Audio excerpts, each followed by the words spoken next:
Welcome, adventurers, to Fables of the Forge. I'm Bazar.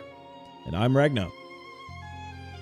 Each week, we delve into the stories that shape heroes and break worlds. Each arc is a legend reforged. Each session is a new chapter in the saga. Whether you're a dungeon master, a player, or you just love a good story, grab your dice, pour a drink, and join us at the Forge. This is Fables of the Forge.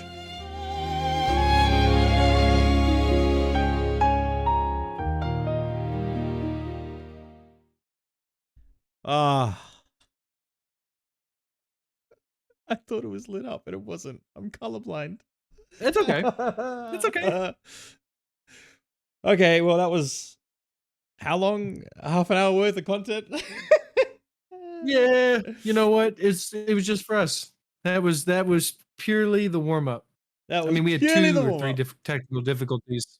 So. Oh yeah, true. True. We should be back now. Hi guys. So this is we're back. Hey, we are back for the first time today. I'm Baz.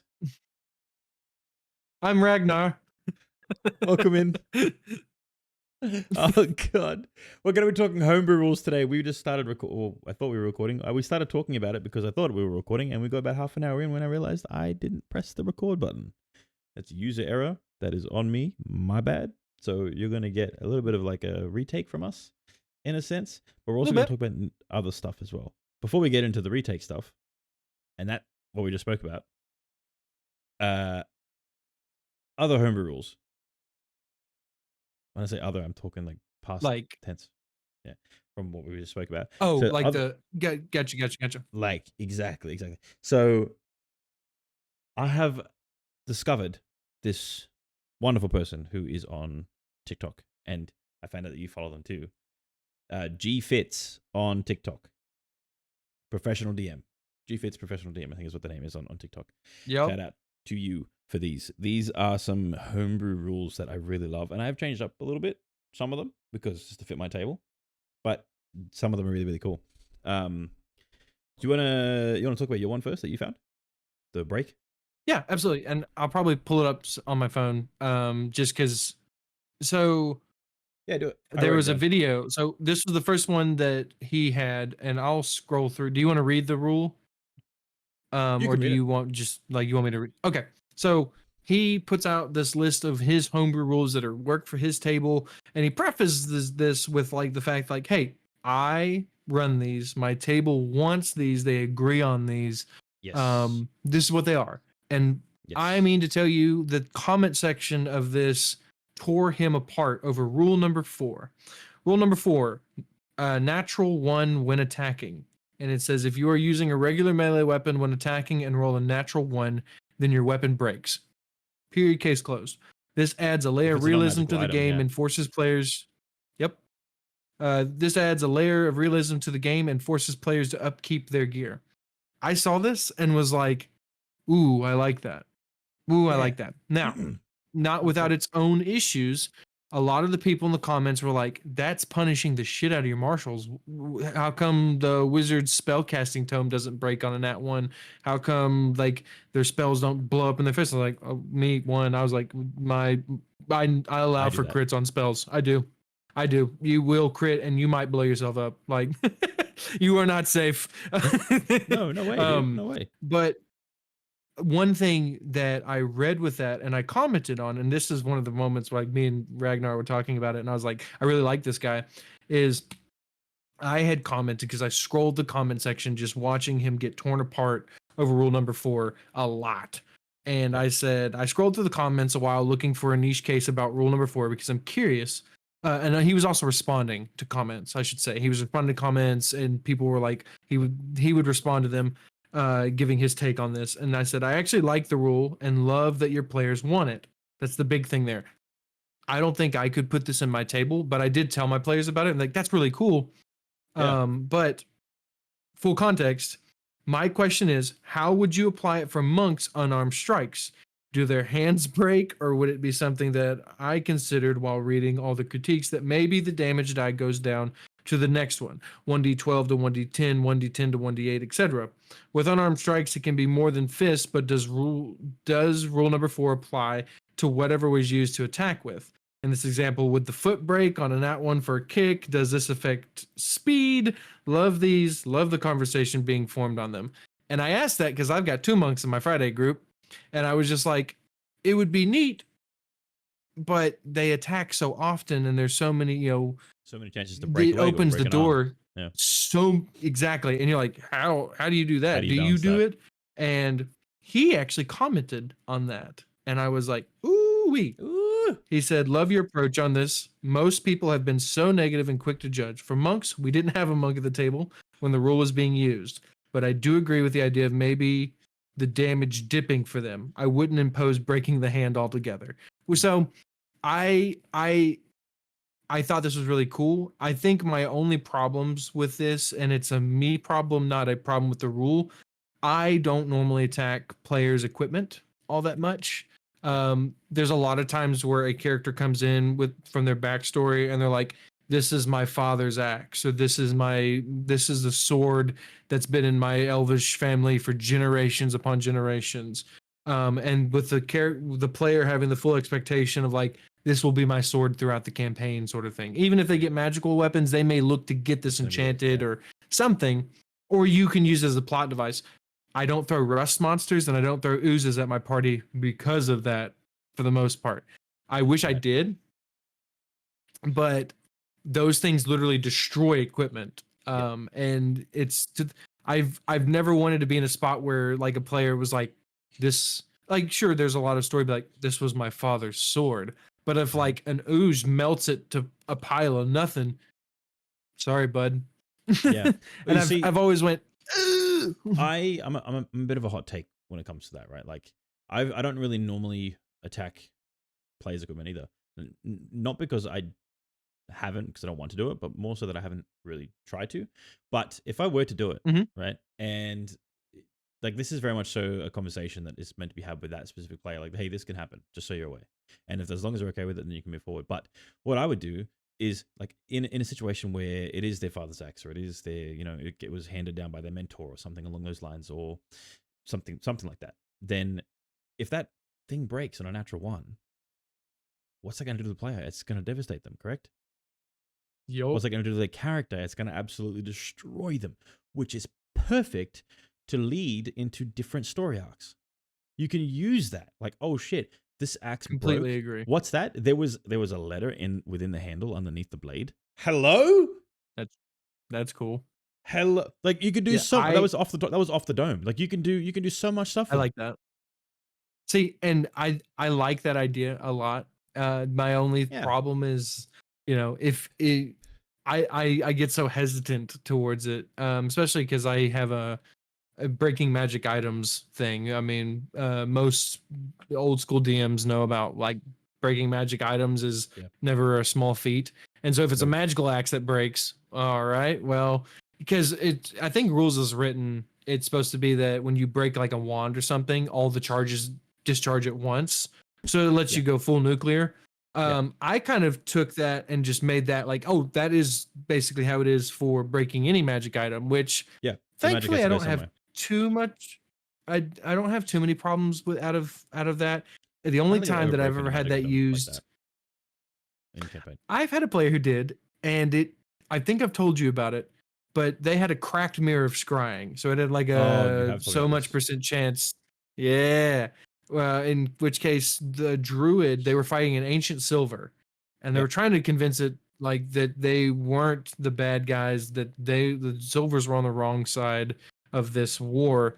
And so Yep. they're fighting it, but they're not trying to kill it. And at one point, the druid flies up there, tosses this mirror, and blows up the mirror essentially. And when it did, all those shards went into this dragon's eye.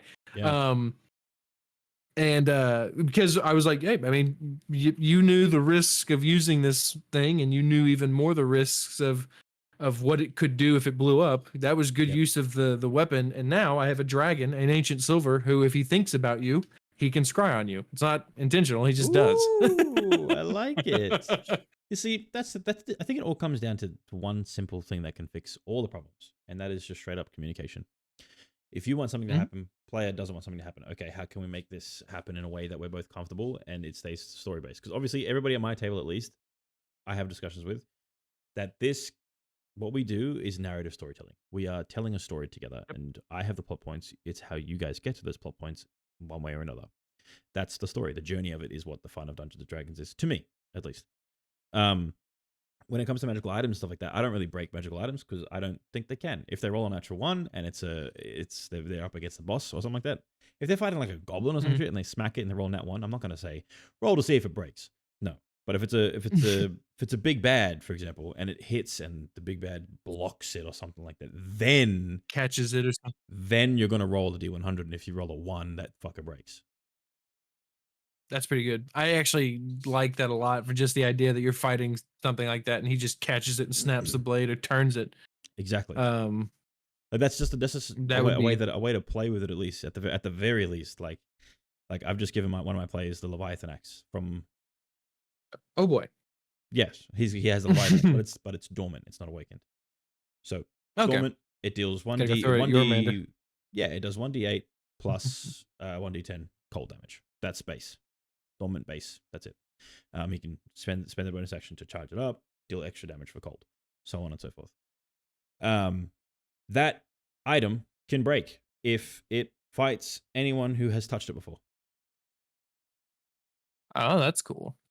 And there are multiple people in this campaign that have seen it, touched it, been with it. For example, there's multiple different other entities that have been around because we're playing a high fantasy campaign. So there's lots of high level, high danger situations going on here. So it's kind of like that's the given of the campaign.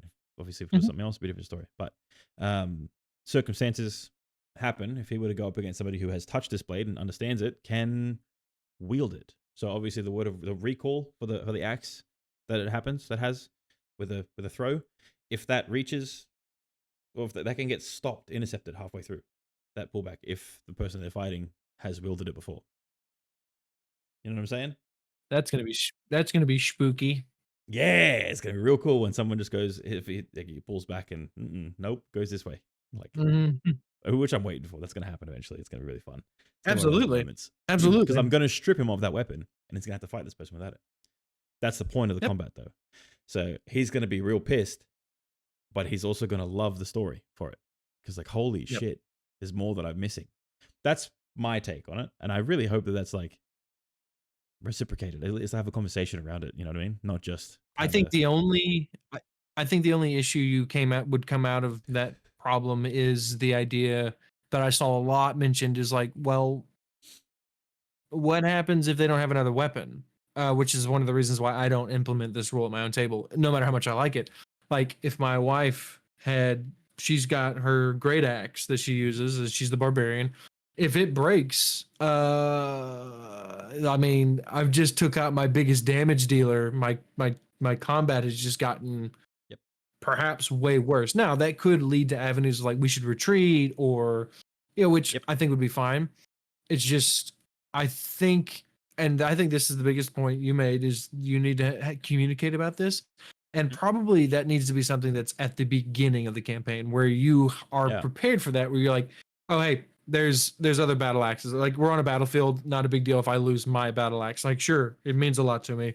I'm probably gonna try to toss the pieces of it in my bag or something, but and see if the forge or the smith in town can fix it. Yeah. But I've seen that recommended where it's like, oh, just make sure that like there's weapons nearby. Like always kind of make sure that there's something that they can use. I'm like, okay, I can get behind that.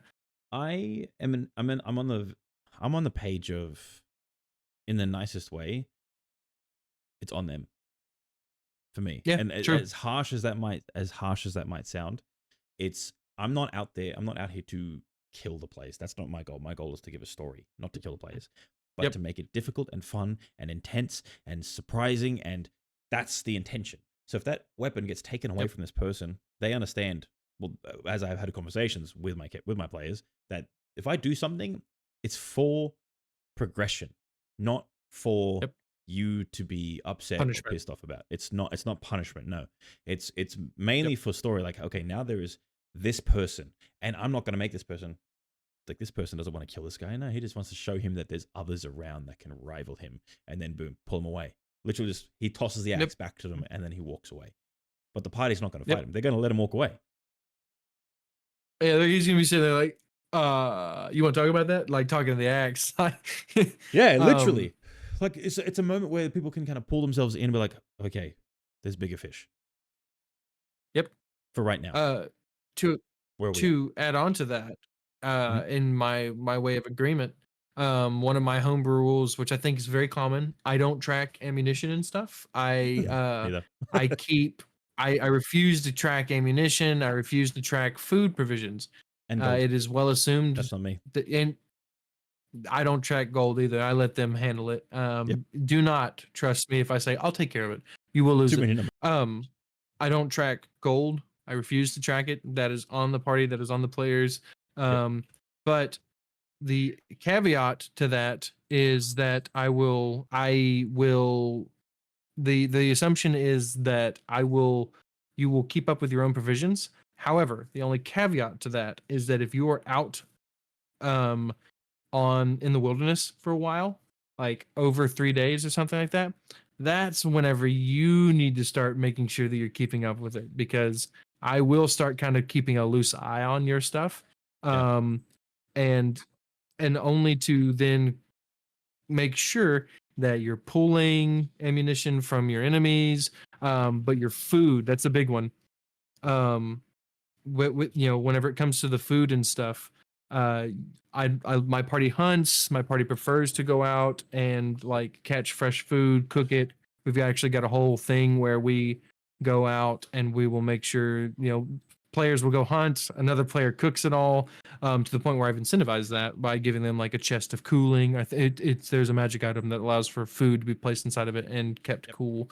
I can't remember what that's called, but that is to say, like, I won't track most of your stuff, but if you're out there for a while, I will start kind of tracking it. Yep. Absolutely. I think that's a great idea. I mean, the food, what I do with food as well is like something that I kind of throw in there. If a food is tasted really well, or you've paid really good money for some really good food, then that food will give you like 5 temporary points or 10 temporary hit points, something along those lines, just to give an additional boon or benefit for 24 hours, right? Or 8 hours, whatever. That's another good thing that I do. Yep. I'm gonna segue this into another sort of homebrew rule that I really like the idea of. I've definitely nerfed it, but I'll give you the baseline of what I've discovered of it first, and then I'll tell you what I've kind of changed. But this is from the same guy, G Fits, and it's called Limit Break. If you've played any of the Final Fantasy games, you know what Limit Break is to an extent. Hmm. Do you know? Have you played Final Fantasy? I've not played any Final Fantasy games. Don't come for me. No, that's okay. That's okay. That's okay. This means you've got something to experience then. That's for sure. Limit break is a moment where you reach a certain sort of, you think of it like you're filling up a bar, and then once that bar is full, you have an ability to use called limit break, and it does a whopping amount of damage, right? So in D&D's sense, the way that GFITS has put it is, when your character is 20% or lower HP, you can use a limit break, and you can use it up to as many times as their proficiency bonus. So depending on how many that is, interesting, they get to do something, and it's different for each class. So martial classes, support classes, and spell classes. So like support being bard, cleric, druid, etc., etc. Don't come for me on druid part. Don't come for me. You know what it is. Martial classes will deal full damage on their next hit, no matter what. That's a limit break. Oh. Spellcasters will also do full damage on their next hit. And then support class, this is a fun one, which this is like a favoritism here for this limit break, is support classes, if they're at 20% or lower, they're going to go down pretty soon if it's a big fight. So they can give 30 HP to all allies within 60 feet of it. Whoa. Just a flat 30 HP, right? And it sounds like it's crazy, but that's what a limit break is. And you get to use that once or twice. That keeps combat fluid, fun, exciting, and it gives you something to like kind of work towards as a DM and kind of build against. You know what I mean? Or not build against, but that's build cool. for. Yeah. The way that I've changed it is that they get to do it once a day rather than up to their proficiency bonus, because level 10s have +4 proficiency bonus. That's pretty good, and it does make it to where that's not happening every encounter. Correct. And then once they get to about maybe 15 or 16, then maybe they get 2. Just like action surge. Yeah, you don't get that until level 17. I think that's really cool. Fighter, sorry. I like that actually. I like that. I've never heard of it before, but I like G that. fits, man. I'm telling you, he's got them homebrew rules down pack, He's he's and it he's adds fun to it. solid, and he responds to your comments, because that was Yes, I think that it's such a simple little thing, but man, do I like it whenever, like, dude. there's engagement, and I need to engage with our followers too, like, Oh, self shame, but, um, I um, love creative minds working together. I love yep, talking to other DMs about what we they should use at start a their table. podcast. Wait, we already have Oh, one. wait a minute! It's called what? What's it called? What's it called? What's it Fables of called? the Forge. Oh, Fables of the Forge. That's right. I forgot about that. It's crazy. Good name. But Write that down. Write that down. but yeah, like spellcasters, and No. you can add and change as much as you want. But I like the whole idea of that. The martial class will just do flat full damage, so they full dice plus their strength or plus the dex, whatever they're using. Same with spellcasters; it's full damage on the next hit, which means it's terrifying if they have disintegrate. I think I have a weird like DM. Yes, Push glasses up. What about your multi-class? What about your multi-classes?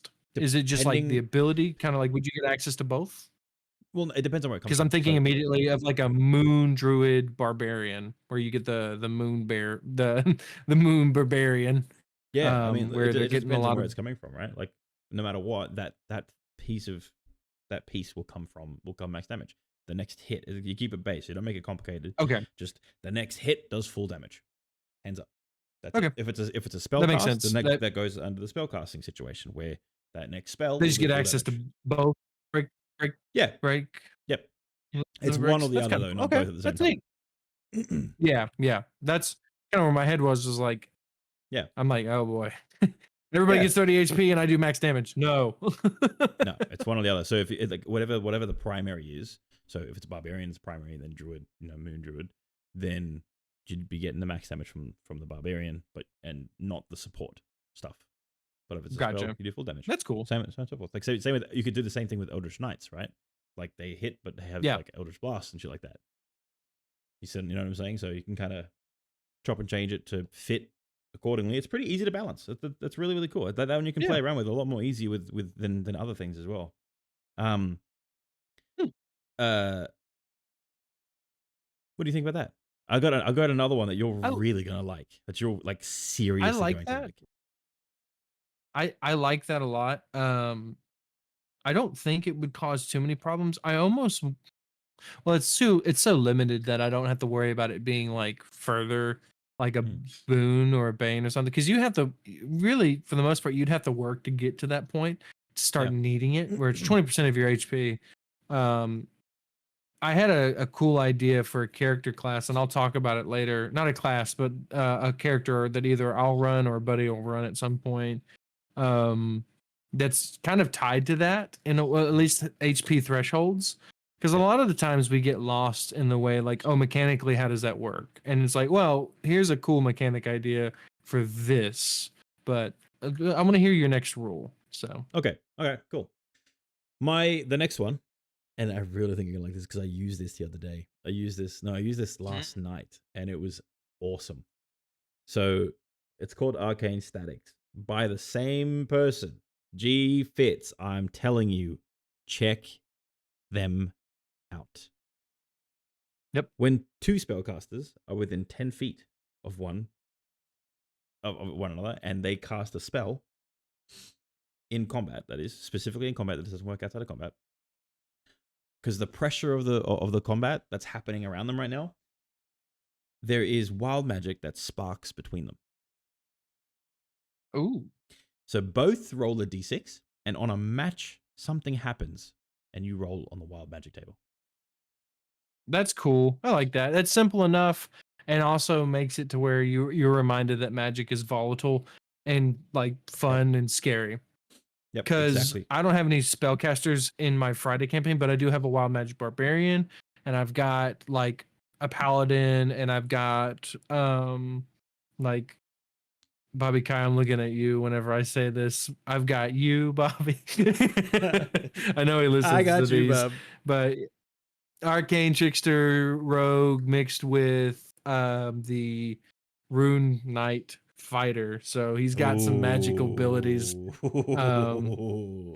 Nice. But something to where like if you're both if multiple people were using magic at the same time in a fight, that would be kind of interesting. I think it would have to be them using magic though. I Absolutely. think that would be that's cool though. I like that. That's simple. It doesn't.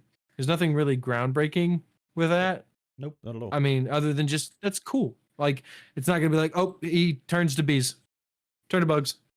Yeah, yeah. Literally. No, It's nothing like, like that. It's and I just think what happened was that there was a bit of like the static hit, and what did I do? I think it was actually a boon rather than a bane that came from the wild magic, and it gave all spellcasters the ability to cast a spell as a bonus action rather than an action for that turn, that's really good. which is pretty That's cool. solid. Unfortunately, I didn't think about this, but I had a sorcerer who had spell points, who had Uh-huh. what are they called? Sorcerer points, and Yeah, right. Yeah, social points. yeah, a twin spell and a quicken spell didn't really.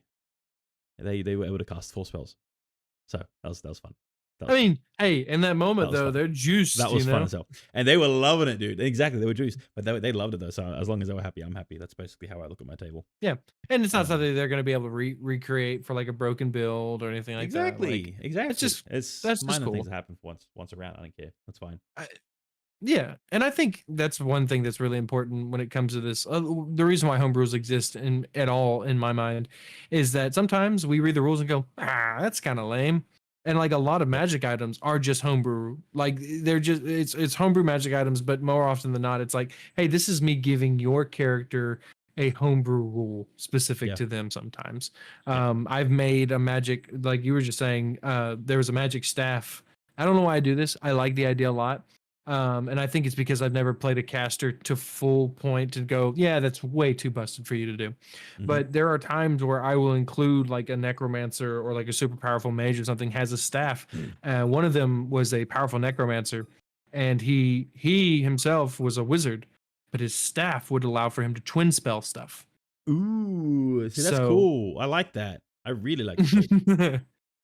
going. And none of my party members were casters, so they didn't even care about that item. They just let it like they're like, oh, that's neat. Whereas I know, like, I told one of my spellcasting buddies who's in a different company, he's like, are you kidding me? Dude, I really like that idea. but- Like a spell staff of like sorcery points, bro. That's wild. I love Yep. that. I mean, yeah, love and it's you can go and get the meta magic adept feat and be able to start messing with that, being able to do stuff. But this specifically allowed for him to, and it was like it was spooky stuff. It wasn't limited because he was a high Yeah, level. dude. He was a lich, is what he was. He wasn't just a necromancer. He was a lich, but his staff was one that he would use. Yeah. Oh, Now I went soft with the lich angle where it was very much this lich he was not a true lich, at least not at the time, but Yep. he was like real close, very much inspired by I think it's like Fiona and Cupcake whenever they run into the lich in the most. I've not watched the show, to be fair. I've seen clips where Ice King is Simon again. For those of you who watch, you'll probably know what I'm talking about. But at one point they go down there, and such a cool quote is like, in times past, I would have rewarded your insolence with death 1,000-fold. And we all know the lich is, and then he just sits there and doesn't do anything. It was very much that, where it's like, oh, I see. He's sad. He's just sad. He's a You know? sad boy. But and I've done that. Just that was for narrative reasons. But he used the staff to cast power or twin spell True Resurrection on two of his two allies. And we shit. required one of the spell components to be the two people he brought back's grandson. So they were like, I made it. It didn't need this, but I thought it was cool. He was like, I'll need a something of your body to give for this spell. And he was like, you can have my finger. And in an instant, he was like, are you sure? He's like, yeah, I think I'm good with that. And then just chop right there. Oh, I love it. Like I love it. character lost it immediately. It was just like, Oh, I love that so much. now, Yes. mind you, the only reason that worked is because I told the player ahead of time, like, hey, would you be willing to give a body part for this spell to work? And he was like, oh yeah, absolutely. That'd be great. I was like, cool. Hell yeah, dude. Like, Yeah, I love that. don't take things from your players like that. Like, if they want all their digits and toes, let them keep them. But communication. Abso-freaking-lutely. I have this other thing that I've kind of done this passively, but now this guy has put it into words for me, right? And it's called the world listens. This is the rule. The world listens. Sounds fucking wild. And I like I said, I do this passively already, but not like it's now I've now got it on like words. Yeah. When the players speak ill of fate, the gods, or destiny, or things like that at the table, the DM rolls a D100, and on a 1, in somehow, some way, the world will respond. Depending on what that is. Which is, yeah, I can see you fucking loving it already. But you see where I'm going with this, right? I also have done this. I haven't had the opportunity because there's no ones yet, but I'm waiting for the day that it happens. Because the gods in this world, in my world, are very, very apparent. They are very real, right? The prime 3 have departed and abandoned the world, but the greater, minor deities all still exist, and they are untamed, and no one is controlling them, or no one is like kind of keeping the law as it is. Yeah. So they're kind of like chaotic, and they'll just fucking do whatever they want. That's kind of the point. Yeah. And if a player is enough of a presence in the world, that if they speak ill of any sort of fates or gods or destiny or anything like that, then something might happen. So I love the idea. Loved it so much that I put it in mine. Yep. I don't have that rule specifically. What I did have was there are things in my campaign that nobody knows. There are secrets. There are reasons for this. And I will not divulge those secrets because some of my players play in this campaign and they listen to this podcast. Some of my players play in this campaign. They all play in the campaign. Hi, players. How you doing? But they listen to this podcast. And one of the things is that there are secrets that I have documented.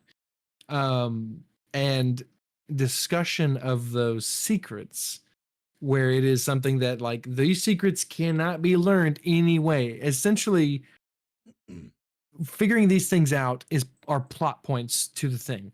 At a certain point, 2 of my players were bullshitting, just talking in RP to one another, and they started down the thread of being like, what if this god is just trying to get home? Like, what if there wasn't always the greater 4 in my pantheon? What if there were 5? And the god who is referencing this was immediately is like, he can't communicate these things because he's sort of under like a gag order by the magic. So instead, he's the god of like the abyss and the meteor. Like, he's the god of there's a god of, I can't divulge everything he's the god of, but don't do it. He sends an asteroid, like meteors and stuff, to their location because he's viewing them. He immediately looks at, because like he was basically like this, and then heard his reason why he can't come home, and was like, yes, that's it, and started his witnessing of them. I love that. Started sending meteors and stuff, and a different god, the god of secrets in the campaign, coincidentally, put a protective barrier around the party and was like, you must be careful when saying things whenever just theorizing, because it's not just theorizing for some of them.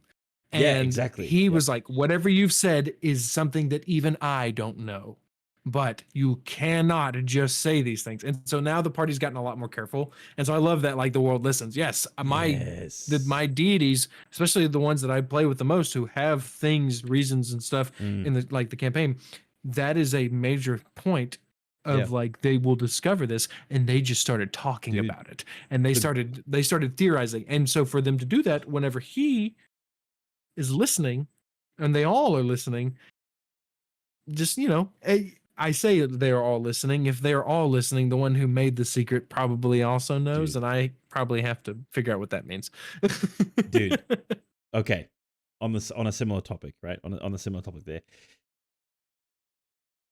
the gods in my world, they're not all knowing, right? There's things that they don't know, like just like you're saying, that there are things that the gods don't know, and when they hear the There are price ways to start hide speak, they're things. like, hold the fuck on, like in a similar way, like yes, 100%. I recently, when I say recently, I mean I've been working on this character for, or this god specifically for years, right? Mhm. And I can't entirely disclose who he is in the same sense. But my players from multiple different campaigns, because he showed up in multiple of them, called well, they've named him Craig, Mhm. and it sounds so simple and all that stuff, but his real name is something far worse, and they don't know it. Some others call him the Collector, and I spoke about him, I think Oh, last one. And he, instead of collecting lives or souls, he collects time and memory from people, and interesting. that's what he feeds on, right? He's the first character, and I know this is your a very players hate dangerous him. thing. Oh, so much. They hate love him. So the characters fucking hate him, Yeah, but the players love yeah. him. Players Um, players love him.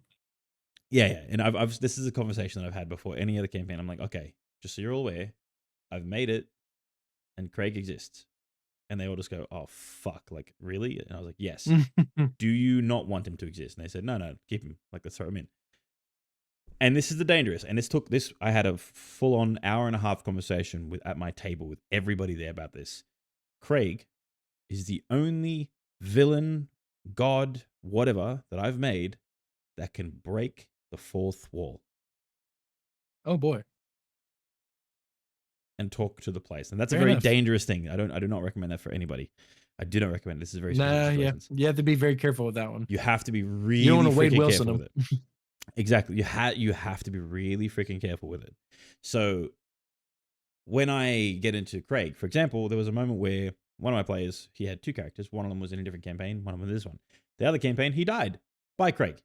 He made a deal with him and said, no, no, he's mine now. Gone. That's it. Long story short, it's much more into it, but that's pretty much the long story short. The character he's playing in this campaign is that other character's brother. And he recognized Craig and he hates him and yada, like you killed him. And I was like, no, no, no, I didn't kill him. I didn't kill him. No, you did. And I pointed to the player. Yeah, and he was like, me, and I was like, he's pointing through you, and he kind of got the gist afterwards, and then he's like, everyone at the table was like, oh, I was like, yeah, this is working. Okay, I'm gonna roll with it, and Very I was much like, Gaunter O'Dim style in a way. yeah, I don't know if you know much about Gaunter O'Dim in yeah, The Witcher, but yes, 100%. I was like, you did, you there are didn't want him to moments. go, you didn't want him to fade into darkness. Yep. You made the choice. And he was like, Yep. holy fuck, I did. This was me. And then he's like, because he's still staying in character, and he's like, he didn't know what the fuck was going on, like, where, like, who are you talking to, kind of thing. And I was like, and then he came back into it, and it was like, Mm-hmm. he made the Be decision neat. to go That would be neat in a and way stay. of like if there you're this that Craig recognizes the players as like weavers of fate or something, or like something like that, where Yeah, you don't have to get into the depth with it, but I like that idea a lot because yeah, Gonto Dim, I remember seeing so many little Easter eggs. There are many moments in the game whenever you're playing Witcher 3 where Gonto Dim's not looking at Geralt, he's looking at the camera yeah. whenever he's Terrifying, hey, referencing things. terrifying. I love it. Whenever he's talking, he's looking at you and he's not talking to like, and it's just Geralt. like, oh my god, that is such a, if you're careful, if you're easy with it, that I is wasn't really easy. really cool. I definitely wasn't easy. But like I said, let's to clarify, we all had a I think that conversation, was good though. and I this think is your okay use of it thing. was good. But what I did though, he started crying. I'm Oh not shit. talking. I'm not talking like crying. And I've spoken about this. He's good with me talking about it. But he was like, Cool. it wasn't just like tear. It was sobbing, head in hands, crying. And I told him that I'm going to stay in character. until you're ready. Like I'm staying in Craig. Like, so I'm like talking to the table as if I'm talking to them in the same sense. And then he kind of pulled himself together and he goes, "That's fucking awesome." Okay. And he goes back into it. I was like, yeah, okay. So we're good. We're chilling. We're vibing. Love it. And I was like, we, if there's we love not, it. We love it whenever we've got a. we have a Go safe ahead. word. We have a safe word. The safe word is Shazam. You literally say Shazam and I'm out. That's it. Yeah. We pull back. Are you okay? I'm on knees helping you. Like, that's kind of what it is. Yeah. And no words were said. So he was okay. He was all good, to be clear. But do not do it unless you have had a very long and in-depth conversation with your players, not characters, about set expectations. doing something like that. Set expectations. Like, the attack is on the player at this stage as Craig, not as a DM, as Craig. Like, that is that. Yep. So, and they know the difference because that's cool. It's a whole big deal. But that was one of the most terrifying things that I've ever done as a DM, and it ended up paying off. I don't think it's going to pay off every time, nor would I do it every time. But for those very, very, very rare circumstances, that was good. I had a moment where a character, an NPC I was playing, and I've told you about her before. Her name's Zoltara, which is a play off of Zoltar. She seems to be a very simple, and we're getting off in the weeds a little bit, so I'm going to reel it back real fast. Yeah, you're good. Said it. I've told you the reason you know about Zoltara is because I've said that she has a patron that lets her bend and mess with time, which might be Booker DeWitt. And so all that to say, I did a moment where it wasn't breaking the fourth wall to the players, but it was sort of breaking the fourth wall to the characters, which was just as odd because what they were doing, they were all experiencing a dream. Like they were all in a forced reality, forced dream state. Separate to their own. Very much a dream state where this villain had them in basically like a puzzle box where he could mess with the circumstances and make them experience their best favorite life that they didn't get. And he got to mess with that. Well, at one point, whenever it was revealed that they're not like, hey, this isn't real. This isn't real. We are on the floor in this Lich's tower, and we're trapped right now. They were like, all the characters within the dream normally would try to argue against that, and they're saying like, you're talking crazy, and not to say that it's because they too are part of the simulation and don't know that like it is their reality, and it's but for Zoltara, whenever that was said, she goes, they're telling the truth. And for just a minute, the players were like, is that her? And I was like, shit. It is her, because they know who she is in a different campaign. And whenever she said, your friends are telling the truth, this isn't real, I've seen this before, they were like, oh shit. In a few weeks they'll get a moment where they get to actually talk to her, and I've been weighing my options and seeing if she knows this, if she goes or she basically insinuates it's good to see you again, because she's not met any of them before. But we'll see. Put in the comments if I should make it, oh no, first time meeting them, or it's good to see you again. So put that in the comment. Make sure to comment. I'm so with it. Because I will. So cool. I'll actually go with whatever is decided, because it would be cool either way. I genuinely think so. But yeah, that is my little tangent off to the side. Back to the house rules and the homebrew rules. Yes, I say house rules, but same thing. Did you have one? Let me see if I had another one. I had one that we talked about in the warm up, which was my devious one. I think I've talked about it before on stream. I'm almost certain I have. If not, I've just talked to Ragnar about it, which is the would you like to roll again? It is my rule number 13. Yes. Rule number 13, which is you fail a roll that you really want to succeed. I then lean over my DM screen and with a smile, my usual charm, I say, would you like to roll again? And for whatever reason, they don't want to. But what it is that I document, basically I give you a die, or you can roll your own die. It doesn't matter to me. The circumstances there are pretty I mean, I might use a high variance die in that moment too. If you, that's why I Yeah. say like I'll roll it. I can roll it behind the screen.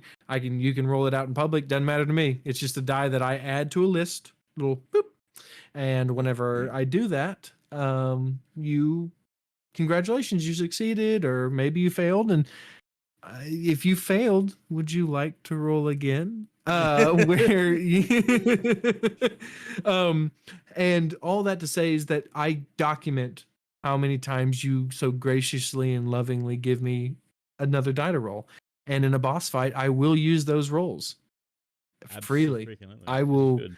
I will pull everything that is owed to me whenever the chips are down and you really want to succeed. I too want to succeed in this moment. So that's my would you like to roll again? Yeah, buddy. Yeah, I love that rule though. I really do love that rule. How do I put this? I mean, I don't really do that. All my players do is every now and then they'll accidentally say, "I'm going to give you inspiration, DM," and I note it down. I note it down till the very end. It's such a shit thing to do. How dare you, sir? Yeah, I do it. I don't care. Fuck it. I do it. It's so fun because then I'm like, I'm going to use my inspiration that you gave me. They're like, wait, no, I was joking. No, you weren't. That's just it. There's one that we have, but I don't use, and it's kind of odd. It's listed as a rule that you can use, and we just don't really do it. Yeah, Which is the I know a guy rule. Are you familiar with the I know a guy?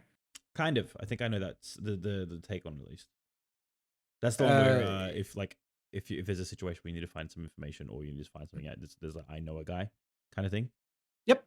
Yep. And I'll put specifically. I'll say what specifically my wording is for it. Yep. Um, and like I said, we've not used this one in a long time. And my players, I may need to just send a little ping like, "Hey, I know we've been playing for a few years together, but read the rules." Just Yeah. um, Yeah. Seriously. Yeah. and that's not to poke them. It's just we've not used some of these things. The importance of I know a guy. This rule states that in any situation where it makes sense, a PC can declare I know a guy and then quickly sketch that NPC and the relationship. Fewer details are usually better. That leaves room for the DM and PCs to play. I will have a limit as to how many of these characters you could know based on backstories. For example, if you travel to a place you've never been, obviously you won't know anyone there. When you visit that Yep. NPC for the first time, you will make a charisma roll, and based on how you roll, determines the NPC's relationship with you. A good example of me seeing this done in a way that's not the actual way of doing it.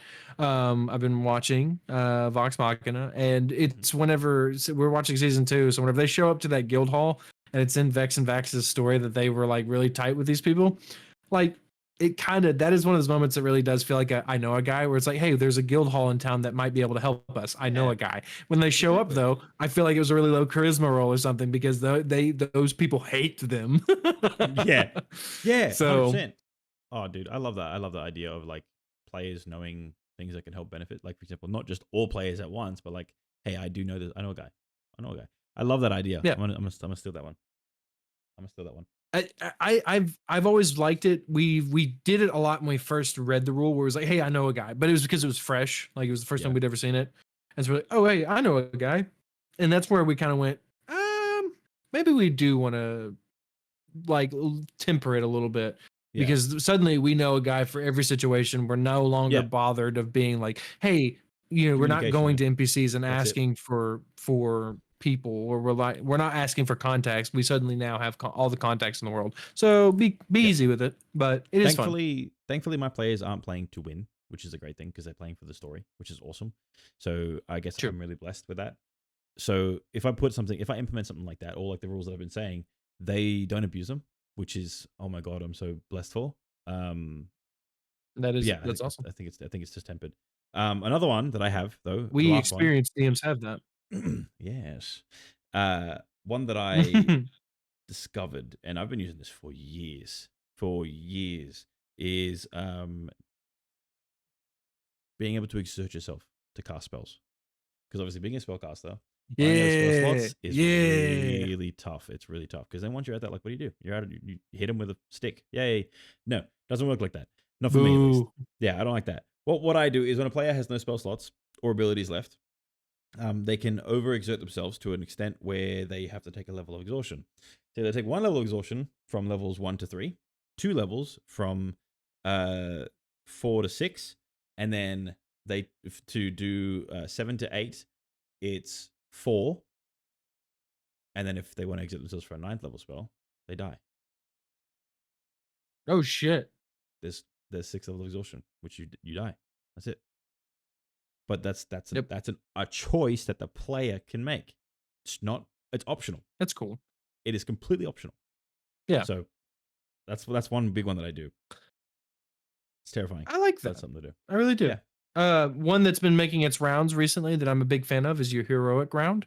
It won't get much use out of my table because I don't kill my characters too often. When but your table they get to do one last heroic moment. They get. Yep. Love I think that you'd get a lot of stick time with that one because you do kill players or characters. You have no proof otherwise. But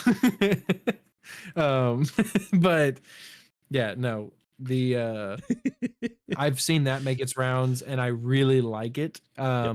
If I were not so soft, I think that it would get stick time at my table. But at the same time, if we ever had a moment where I did kill off a character, I would allow it. Or like if somebody's getting their ass beat and dying, they would get access to that. Based on this, I have a question for you. And I mean this is a genuine question. How do you keep tension up with your players knowing that you won't kill them? I wouldn't say that I won't kill them. Typically, I will add circumstances and problems. And I've told them that. So like they fought, you can't see it in this frame, but there's a green dragon mini up there. They fought that mean old hag. And I feel like it was a fight that I said, and the terror sort of really well. So how do you keep the fucking tension up when they know like, hey, he hasn't killed any of us, kind of thing? Like, how do you keep that tension up? I think one, it's a communication at the beginning of the campaign, first and foremost, of just them kind of knowing, hey, we're here to tell a story. Don't be dumb. If you jump off a cliff, I will kill you. Like, don't play with my meta. So you have good players at your table then? I have wonderful players at my table, and both tables. Now, they also know, hey, listen, I will I will attack you. I will go after you. I will hunt you down. Yes. But I'm not going to try. I want to make it a fun fight. I'm not going to try to just like, oh, hey, I know that this character's squishy, but also really powerful. Let me focus them first. I might have that as a tactician, like if I'm running a fight where grand scheme of things, I'm not just going to be like, oh, hey, we've got a flyer and all the enemies have nets all of a sudden. No, not like that. Not yet. We will get there. But the way that I kind of keep that tension, though, is that if you die, and I've told this whenever they fought the Green Dragons, like, guys, I want to get ahead of this and just go ahead and tell you this is a deadly encounter. I don't know that you can do this. I don't know that you'll succeed in this fight. That's okay. Like, if you don't want to fight this, or if you want to try to, there were methods that they could have done to try to make it a little bit easier, and they did take those things. They did methods. They removed all the minions from the fight, which I was like, okay, that really makes it easier. It still says a deadly encounter in the CR calculator, but what I do though is I was like, hey, if you die, there's going to be complications. And for example, 2 of my party members are Shinians. It's the homebrew species of humans that I had, the culture. They would go home to Ithilien, which is their version of Heaven. And from there, I would actually kind of go, okay, they're gonna they can choose to stay or they'll be sent back. And that kind of that would actually embellish the story a little bit and make it a little bit better, where they get to see home, where they've not got, like, that's their heaven. And a lot of because these people, their culture was that they were all slain and then brought back. A lot of their family and stuff is up there. A lot of people that didn't make it out of that war. Yeah, they get to make the choice. So for a little bit, they get to stay, or go, like, stay up there, or they come back and do what needs to be done. With the gods being that involved. Another one, he is a paladin of one of the Oceanian gods, but he is also Illrigger, which is Matt Coville's like demonic paladin class. But we've switched the demonic side to be vampire. and he would go home, and he doesn't want to go home because he betrayed him. So he would go home, and like the only way he's getting out of there is by making a deal. And he doesn't want to go home right now. So he would very much get that moment where of like, okay, this is bad. That's a bad choice. That's the tension there. Is like, if you die, you go back Yes. there. And so he's like, okay, I will make sure I don't do that because I do not want to die. Now for the funny part is that with my Shadow Kai party member, Bobby Kai, looking at you, Bobby! he would Bobby. The funny thing about Bobby Kai is we don't know what will happen because he has figured out he is not a Shadow Kai. He is a Warforged with a Shadow Kai exterior, but a soul of one of the Shadow Kai, and like one of the first ones to go with the Raven Queen. May have even been number one who left with the Raven Queen whenever she left. Like, so he's been to the Shadowfell, but he's I don't know what happens to me if I die. You mean the Matron of Ravens, right? You mean the Matron of Ravens? The Matron of Ravens. Yeah. Oh, my camera's no, it's back. No, but yes, the Matron of Ravens. Yeah. Yeah. Sorry. It might be constant. Oh well, shut down the podcast. No, but the only one that like is the funny issue and all of that is that my buddy, my best friend, he likes playing Godless Heathens, where he likes, not to say that he plays like an atheist in the game, but he always plays characters who's like, yeah, I know the gods exist, but I don't really worship any of them. And that's super funny because when the problem is that because of that, he would actually legitimately go to the gray and have to be like, all right, I got to find a way out of this myself. Because he would probably have to make a deal with the devil or a demon something to get out of there. That's tough. Because and I was like, tension kind of sucks. You don't want to worship anybody, so you're going to the gray where you're gonna get sorted. You build the tension out of the choices that they have to make afterwards, essentially, which is really really cool. I think I like it. I love that. I don't think I could do that because I've always thought that willingly. You like killing them, and I think that's great too because your players are always super comfortable with dying. He didn't mean that. He didn't mean that. I don't like killing them. I don't like it. But if I put something, shit. I don't. Sometimes, maybe a little bit, but I don't. The way I do it is I know what kind of man you are. I've seen the smile on your face when you take their life. Shut up. Yeah. The what I do, okay, when I build encounters and stuff, my world is not level balanced by any means. Yeah. What I've always told everybody that plays on my tables is that the end could be around the corner at any moment. And I mean that in the literal sense. See, that's from the get-go. If I build a campaign, you start in a tavern, you walk out the door and you decide to go left and left again into an alleyway. All of a sudden, you walk up and oh shit, because the world is living and breathing. This shit's happening everywhere. In the beginning of the campaign, I want something to happen. Say I want the BBEG there in that alleyway with his throat against an enemy, against a lord up against a thing, and he stops and looks at them, and then that's fucking GG's. There's no winning. That's GG's. Yeah. That's the BBEG right there. Hello. Yeah. Like that's it's around the corner. That hasn't happened. I haven't done that, but it has. That is a very much so a living, breathing thing that can happen. I see, and I think that's where you and I differ in a good way, not even like in a way like Ragnar. I completely disagree with you, and honestly, stinky turn to bugs. But no, it's a completely different play style in the way that one of the things is that a lot of the times we make these characters, we get really attached to them, and the last thing we want, and we're kind of seeing that, we might see more of that in the Mighty Nine, where we may not lose Mollymock. I think I've not finished watching. I've not I don't know. Don't play with my there's heart. There's a lot of consideration that they're not going to actually remove Mollymock. I've not watched up to current, but I might be wrong. So timestamp this if I am, but. 58 minutes. There's an idea that there's a spot where they may not kill Mollymock because he died in such a non-fun way in the actual game that like, hey, maybe they want to explore what his story actually was supposed to be. And that's where I'm stuck at, is that we made a story where a lot of times I work with my players a lot away from the table, where we talk, we text, we send stories. My characters a lot of the times will send short little write-ups, or like they'll sit with me outside after session, before session, and just talk about their hopes and wants with their characters. And Yeah. I add that all to a thing and go, man, that's good. And I would hate to lose that in the middle of a campaign or something, which adds ton of substance if you do. I loved killing off a character in the last campaign and letting the party mourn them for days. Good stuff. That is really, really fun. But at the same time, that's why I keep the tension up with the effects afterwards, and I tell them ahead of time, hey, you can die, you might die, it is hard to die. Yep. If you do die, don't fret, don't think, well, you know That's what, it. I needed You my just- time slot on Fridays opened up anyways.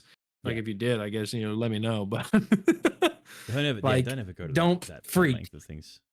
Yeah, don't freak out. I think you're good. You're good on point there. Like that's and I'm in the same way. Like if a character dies, that's it. So like in the moment of any character's death, what I do is and this is like a homebrew thing. So sticking on topic of homebrew, is if a character dies, it's not just you die, explain how they died, have a funeral. No. I have a one-on-one session with the person that died. One-on-one session about that death, the afterlife. They play through a full single session of their afterlife, where they could potentially make a deal. They could come back. They become a guardian. They become something else, high or low. Like something can happen, or they can be at peace. That's the choices that they have to make with the players, which is really cool. Like literally like a couple that. sessions ago, my one of my players died. It was Gucci's character. He he chose to. So they were scaling a mountain, and unfortunately, two of them fell. And Gucci's character and this other gentleman's character, who's Cliffix, he jumps in streams every now and then. They were falling, and they got pushed off the wall. So there's nothing that they could have done to get themselves to that wall. But Gucci's character, Gucci's Bralock, barbarian that wants to be a farmer. No, Gucci's different character. Oh, Gucci has a thank character God. named Bralock, Thank God. who is this Goliath Ugh. barbarian that is built like a silverback gorilla, but 9 foot tall, or 10 foot tall even, sorry. Yeah. And because he grew up in the Feywild and was raised by the Fey, so he had mushrooms and moss growing on his shoulder. The Feywild does kind of like, the Fey magic kind of does things to his bodies, it changes it. His skin tone was kind of greenish. He still had the tattoos and all that stuff, yada, yada, yada. But he's like, it was a moment, man. It was a cinematic moment. He grabbed the other player and he's like, I've lived a full life. You haven't. Go have fun. As he kicks him to the wall. Like, yes, he took damage, but he was able to grab the wall with the dexterity saving throw, and he just fell down. And it was just a cinematic moment. Everybody could see when Bralock was falling as he's just smiling. And then all of a sudden, a good dragon, who if you've seen any of my campaigns ever, I have a character that's named Lele, who loves Bralock, like loves him more than anything. Because prior to this, about a couple moments before this, they called through Sending Stone for help to a gentleman named Kai. Kai sent Lele. Lele is a dragon, a purple dragon. Cool. A purple dragon. Oh, interesting. The only one that has ever existed. And she's, oh, bye-bye. There you go. The only one that's ever existed. There we go. And all I explain to the characters, but they just see something very large with purple wings, like right past them, like fly down at insane speeds, but down. And in doing so, grabbed Bralock and slammed him to the ground while holding him, toothless and hiccup style. She died. Yeah. That was death for her, because she was coming down at fucking Mach 30, and she impacted into the ground. That killed her. And Bralock lived for a moment, and he's like he was in this moment like, no, like I can't have this happen. And he's while the party was sort of like crying and bickering and arguing, like, no, like this, we can do this, we can do that, we can do this, we can bring her back with this way. And then in the same moment, Gucci looked at me and he's like, because we were at a table with a whole bunch of new players, Gucci looked at me and he's like, they need to know what it feels like. And I was like, what are you thinking? And he goes, Bralock's going to sacrifice himself because his pops was the world tree. His pops was Yeah. the world tree. So he's like, "Hey pops, can you trade mine for hers?" And this gentle light touched his shoulder, who he was touching her, and he looked at them, smiled, dropped an acorn on the ground because that was his thing, an acorn. Like he loved giving acorns to Yeah. people because that was his currency back in the Feywild. Like that was his thing. And he faded and he died. Died, but didn't die. He moved on, right? And he got brought to the world tree. And he was standing on top of the branches of the world tree with the other people who have faded and gone and worship the world tree. And that's where they go in the afterlife. They live on the world tree.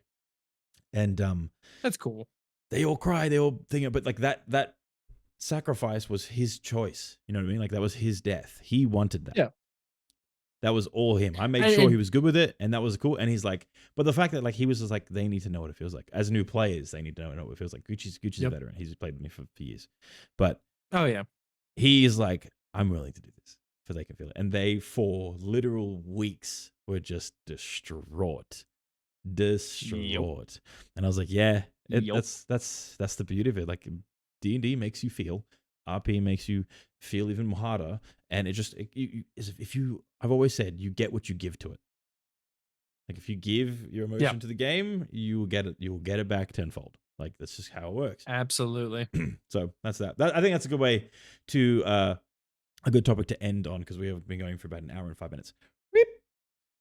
So much for 30-minute sessions. Cool. Fuck it. We're here now. You know what? We get so excited to talk, and we do.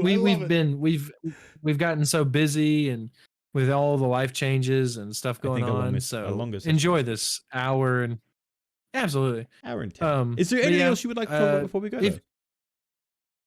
I think we've pretty well nailed it. Cool. I will say, if you enjoyed this, you should get in the comments and talk about homebrew rules. Like if you've heard of ours before, let us know. It's kind of me and Locke always enjoy. So like I've known Locke now for a few years. We've played in a campaign together. We work with each other a whole lot, and I very much enjoy the idea though of the fact that like him and I have never shared a physical table. We've only ever talked about these things. We've only ever been online, and there are still rules, though, that he does that I, too, do. We've never talked about them, but I think it's really fun, and I think it's really cool that every once in a while there will be something like, hey, I do that, too. And it's... Let us know. It's something... Let us know. Yeah. We want to hear about those from y'all as well. Any cool ones that y'all have seen for the content creators that we've mentioned today that have put themselves out there and opened themselves up for such criticism, such as G-Fits and Dragon Slayer, both on TikTok. They're absolutely incredible creators. Please go and check them out. I completely agree. They've got so many homebrew rules that it makes me go like, brother, how long is your list of homebrew rules? My only assumption is that they have multiple campaigns, and he's talking about, for Monday campaign, I do this, for Friday campaign, because otherwise you'd go, good God almighty, you've got to test, like you've got to... on the day of our Lord, rule number 9.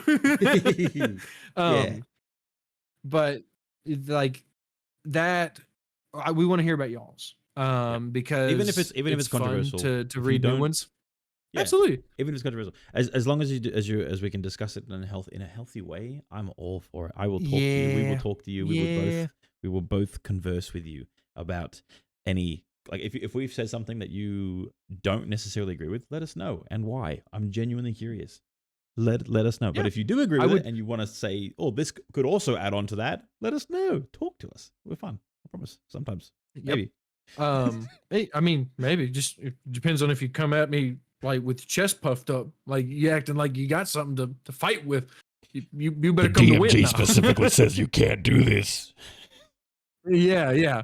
And like that's another thing. Like make sure to understand that there's also the rule is to have fun. And other play styles. Like me and Ragnar have two different play style or play. I wouldn't even say it's play styles, but it's just content styles.